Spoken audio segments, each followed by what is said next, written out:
महिलाओं का संपत्ति अधिकार, इसके पहले भी एक वीडियो में हम लोगों ने बात की थी। मैंने आपको इंट्रोडक्टरी पार्ट बताया था हिंदू सक्सेशन एक्ट 1956 के बारे में। और प्रॉपर्टी का जो दो बेसिक मेनली प्रोविजन होता है, जो एंसेस्ट्रल प्रॉपर्टी या सेल्फ एक्वायर्ड प्रॉपर्टी। एंसेस्ट्रल मतलब जहां पर 4 पीढ़ियों से, मेरे दादा की संपत्ति, तो 4 पीढ़ियों से चली आ रही जो प्रॉपर्टी थी उसे एंसेस्ट्रल प्रॉपर्टी कहा जाता है। और सेल्फ एक्वायर्ड प्रॉपर्टी वो जहां पर मेरे खुद के समय, मेरी खुद की मेहनत, मेरे खुद के परिश्रम के द्वारा अर्जित, या मुझे किसी ने गिफ्ट दी हो, या मेरे द्वारा मुझे किसी ने विल की हो, तो इस प्रॉपर्टी को सेल्फ एक्वायर्ड प्रॉपर्टी कहते हैं। तो ये एंसेस्ट्रल और सेल्फ एक्वायर्ड प्रॉपर्टी। महिलाओं के क्या अधिकार हैं? तो हिंदू सक्सेशन एक्ट सेक्शन 10 की बात करनी पड़ेगी।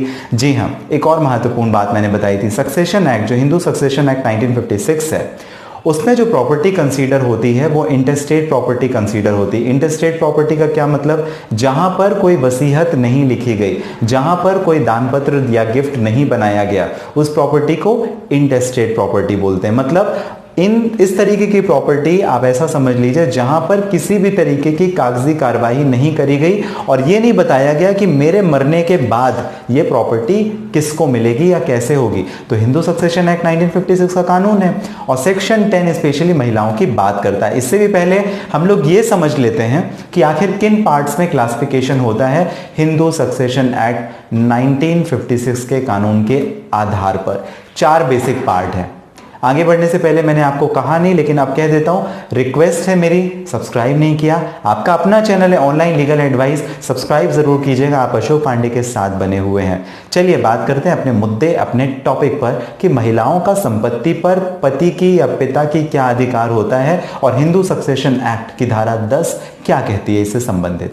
4 पार्ट में प्रॉपर्टी को डिवाइड किया, class 1, class 2, agnates and cognates. Class 1 and class 2 मैंने ऑलरेडी आपको डिफाइन किया हुआ है। एग्नेट्स का मतलब यह होता है कि पीपल रिलेटेड थ्रू ब्लड और adoption through the male side, और कॉग्नेट्स का मतलब यह होता है कि people related through blood adoption but not Holi from the male side. तो ये सीधा सीधा मतलब होता है। और जो क्लास 1, 2 है, इसके पहले वाले वीडियो में देखिएगा, मैंने आपको डिटेल में डिस्क्राइब किया है।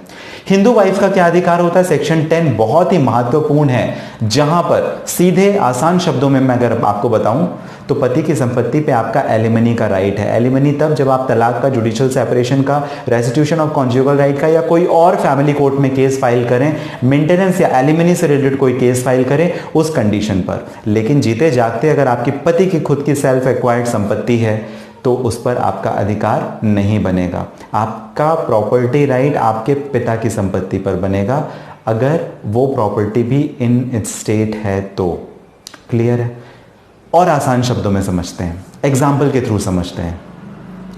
मान लीजिए कि आपकी शादी हुई, शादी होने के बाद में आपने जो भी अपने से अर्न किया, आपने एक छोटा सा पार्लर या ब्यूटी पार्लर चला रहे हैं, आपको जो भी अर्निंग हो रही है वो सब कुछ आपका है, उसमें आपके पति का, आपके बच्चों का, किसी और का अधिकार नहीं है, वो केवल और केवल आपका है। तो इसी तरह से जो पति अर्न कर रहा है उसमें पूरा का पूरा जो अधिकार है वो हस्बैंड का है, राइट? जब तक पति की डेथ ना हो जाए। पति की अगर डेथ हो जाती है, उन्होंने कोई वसीयत नहीं बनाई, विल नहीं बनाई अपनी सेल्फ एक्वायर्ड प्रॉपर्टी से रिलेटेड, और मान लीजिए आपके 2 बच्चे थे और आप हैं, तो आप विडो हो गए, मतलब विधवा हो गए। तो विधवा प्लस 2 बच्चे मतलब टोटल 3 हो गए। अब प्रॉपर्टी का जो डिवीजन होगा, डिस्ट्रीब्यूशन होगा, वो 3 पार्ट में होगा। एक पोर्शन आपको मिलेगा, एक पोर्शन आपके बच्चों को मिलेगा। क्लियर है?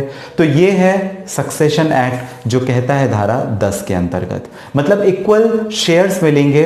जो भी डिसीज्ड के विडो है उससे भी मिलेगा, प्लस जो भी लिविंग हेयर्स हैं उनको भी मिलेगा। जो बच्चे हैं, 2 हैं, 3 हैं, 4 हैं, जितने हैं उनके साथ बराबरी का दर्जा मिलेगा।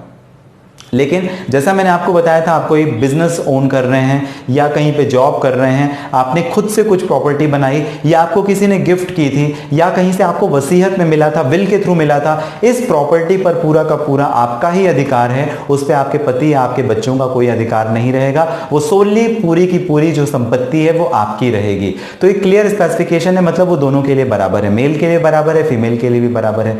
लेकिन तब क्या? महिला तो घर का काम करती है ज़्यादातर हमारे समाज में, और पुरुष बाहर जाते हैं, बिजनेस करते हैं, जॉब करते हैं, प्रोफेशन में होते हैं और पैसे कमाते हैं। तो ऐसा समझा जाएगा कि अगर 15-20 साल भी अगर महिला पुरुष के साथ में रहती है, औरत आदमी के साथ में रहती है, तो उसका कोई अधिकार नहीं है। ऐसा नहीं है। है, लेकिन जब आपका सेपरेशन होता है ना, तो उस टाइम पे एलिमनी कोर्ट से क्लेम किया जाता है। कोर्ट का डिस्क्रिशनरी पावर होता है, आपको अपने हस्बैंड के एसेट्स, प्रॉपर्टी, सारी चीज़ें बतानी होती है और उसके हिसाब से कोर्ट का डिस्क्रिशनरी पावर होता है कि कितना परसेंटेज ऑफ एलिमनी आपको ग्रांट करते हैं, इस पे आपका फुल्ली अधिकार होता है। और जो सेल्फ एक्वायर्ड आपकी खुद की है उस पर तो आपका है ही। जो पति का है, पति के डेथ के बाद आपका अधिकार बनेगा। 2 बच्चे हैं, बच्चों को एक एक पोर्शन, आपको एक पोर्शन मिलेगा, और अगर केवल आप ही हैं तो पूरी प्रॉपर्टी आपको मिल जाएगी। तो ये कानून है कुल मिलाकर के। निश्चित रूप से अगर आपको जानकारी पसंद आई हो तो मुझे कमेंट बॉक्स में जरूर मेंशन कीजिएगा। इसके साथ ही अगर आपके कोई सवाल हैं तो सवाल भी आप पूछ सकते हैं। व्हाट्सएप नंबर दिया गया इसी पर्पस के लिए कि अपॉइंटमेंट बुक करके आप बात कर सकें। साथ ही इस वीडियो के डिस्क्रिप्शन में जहां पर आप अपॉइंटमेंट बुक करने के लिए डायरेक्ट रिक्वेस्ट मेंशन कर सकते हैं। आप सभी जो हमेशा कीमती और महत्वपूर्ण समय मुझे देते हैं, इसके लिए आपका बहुत धन्यवाद। हाँ, अगला वीडियो देखना ना भूलें। हम लोग तलाक के बाद औरत का क्या अधिकार पति की संपत्ति पर होता है या तलाक के समय क्या अधिकार होता है, मेंटेनेंस और एलिमनी के ऊपर बात करेंगे। बहुत इंपॉर्टेंट महत्वपूर्ण वीडियो है, जरूर देखिएगा। मिलते हैं अगले वीडियो में, तब तक के लिए आप सभी का कीमती और महत्वपूर्ण समय जो आपने मुझे दिया इसके लिए बहुत धन्यवाद।